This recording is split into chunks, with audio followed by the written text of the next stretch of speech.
It's a great honor to introduce our next speaker and this year's commencement speaker, the 35th Deputy Secretary of Defense, Dr. Kathleen Hicks.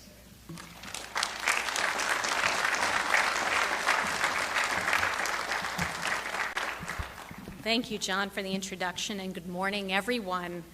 Vice Admiral Noonan, congratulations on an historic first year, and thank you for your exceptional leadership of this academy.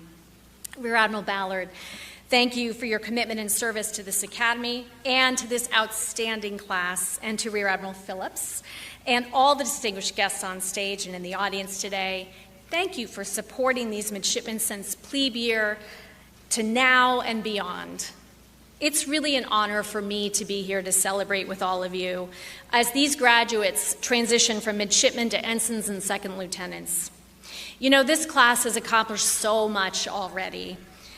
Completing plebe year and becoming midshipmen is a major accomplishment, but surviving your plebe year and your sea year during a global pandemic and separated from many of your classmates brought a whole new level of challenge.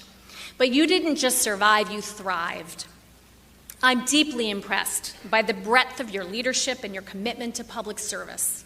You are midshipmen, but you are also EMTs and volunteer firefighters, tutors and guide dog trainers, club leaders and humanitarian aid workers, all-American athletes and trailblazers. In fact, you are the first class to ever have 2 female regimental commanders, and you're the first graduating class to have a female superintendent. And for the first time in 20 years, the football team beat Coast Guard and brought home the Secretary's Cup 4 years in a row. So in my book, you are also the champions.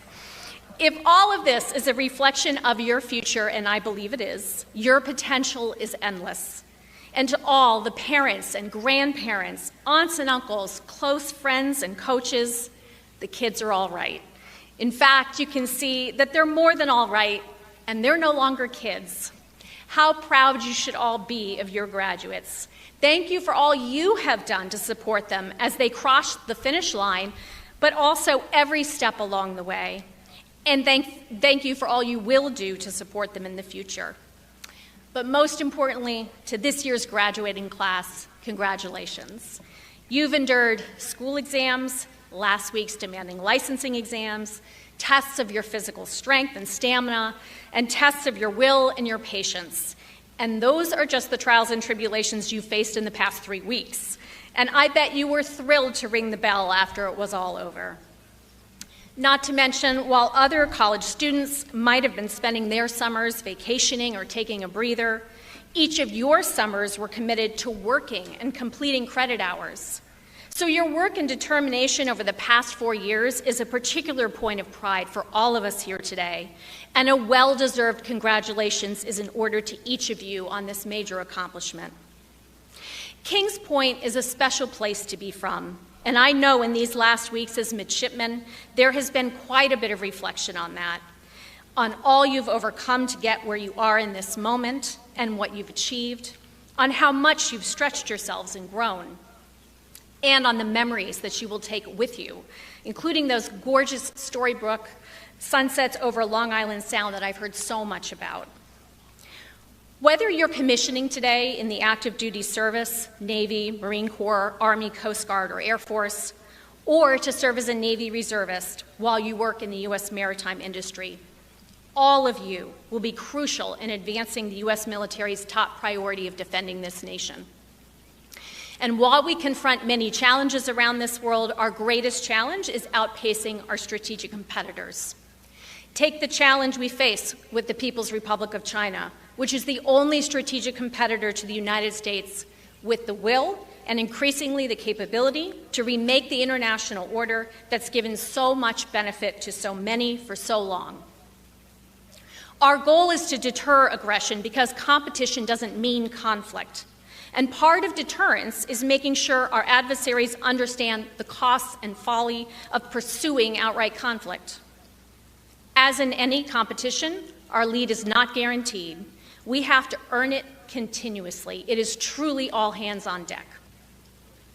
So America will need her merchant mariners. As you've learned here at Kings Point, U.S. merchant marines have long played a vital role in contributing to the defense and security of our nation. From the enormous sacrifices merchant mariners made in World War II, when they experienced the highest casualty rates of any U.S. service, to conflict in Korea and Vietnam, where mariners brought between 75% and 95% of U.S. troops and supplies to those theaters, to the first Gulf War, when your predecessors delivered over 12 million tons of vehicles, helicopters, ammunition, fuel, cargo, and other supplies and equipment, to the wars in Iraq and Afghanistan, which merchant mariners under Military Sealift Command supported by shipping tens of billions of gallons of fuel and hundreds of millions of square feet of combat equipment and supplies, enough to fill thousands of fields like this one. Simply put, again and again throughout history, America's merchant mariners have delivered. And today, merchant mariners remain an indispensable component of our national defense because they continue to deliver. To Europe, where more than 70 vessels have helped bring supplies and equipment to U.S. allies and partners after Russia once again invaded Ukraine. And to the Indo-Pacific, where multiple strategic sealift ships provide critical maritime prepositioning of U.S. military supplies and equipment. What so many of you will do as merchant mariners enables our ability to project power globally, to respond to crises and contingencies on short notice, and to campaign in support of joint operations. It won't surprise you that we do things differently than our competitors. That's a big reason why nations and people around the world choose the United States as their foremost ally or partner. For instance, we don't use maritime militias in ways that undermine regional stability, international law, and countries' shared desire for a free and open Indo-Pacific.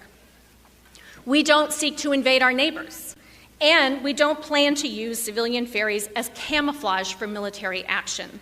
That would only bring risks to civilian shipping. But it's not primarily the equipment or the tactics that make our military the world's best. Perhaps the most important advantage we have over our competitors is you, your talent, your training, and the responsibility we place in you, all of which will serve you well as you enter a complex world. They will help you navigate an operating environment that's challenging, complicated, and contested.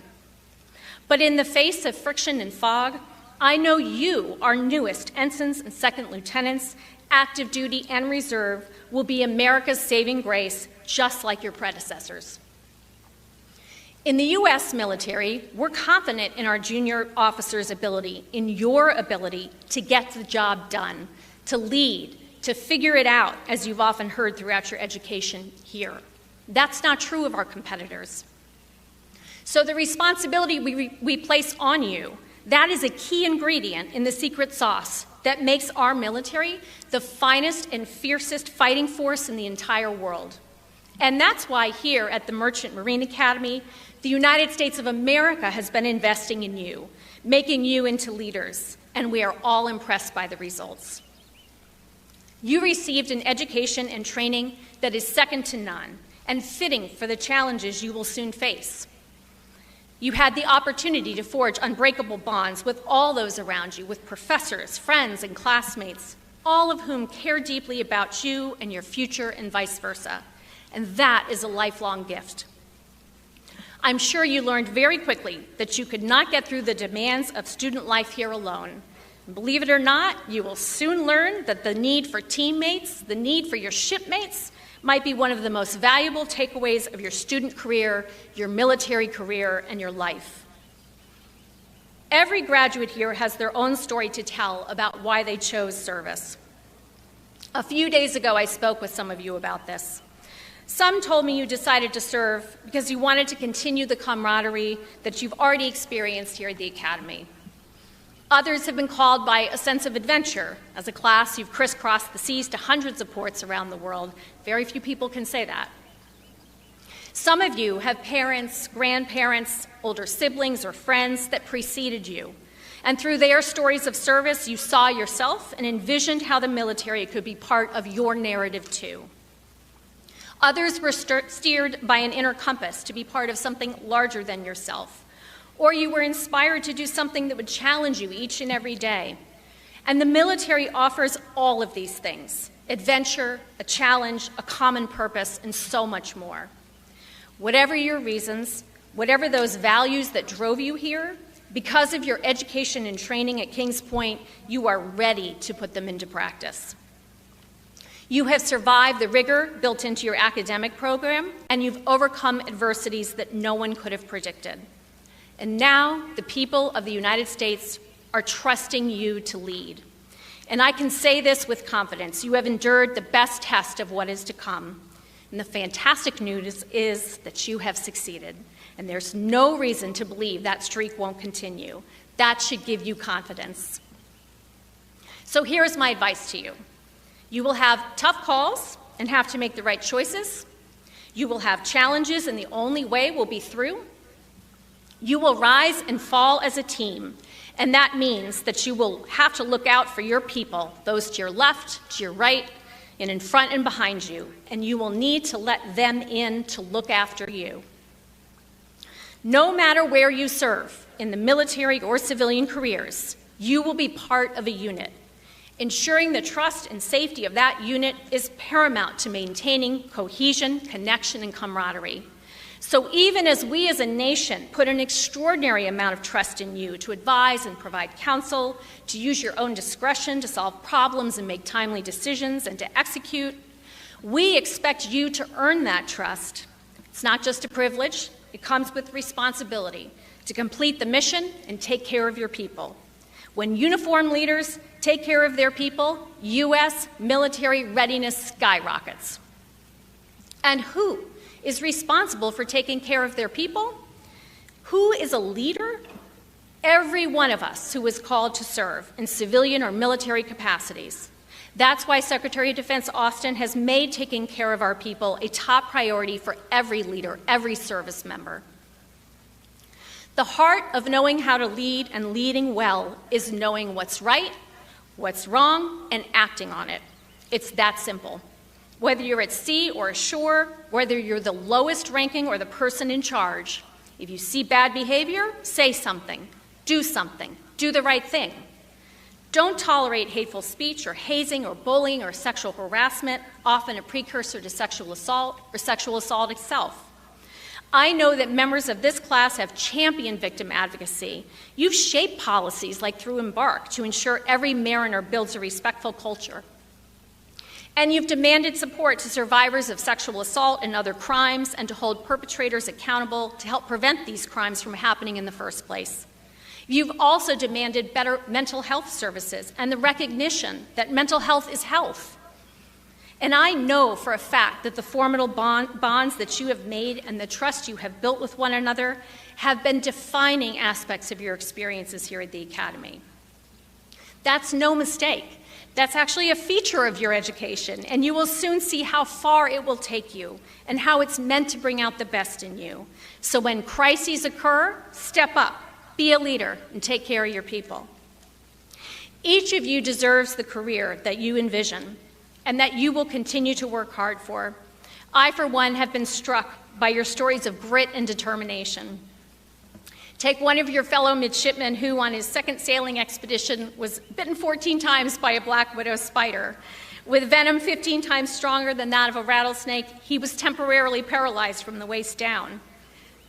He recovered, and today he will be commissioning active duty Navy. And take another classmate who volunteered his rare free time in the Academy's EMT program and ended up delivering a baby in the ambulance on the way to the hospital. These are only two of the many of your stories of hardship and courage and sacrifice. So as you step off this stage today, know that you are ready and we are ready for you. And I look forward to seeing all the ways that you shape the world for the better. I wish you fair winds and following seas and nothing but the best as you pursue your next adventure. So thank you and congratulations to the class of 2023.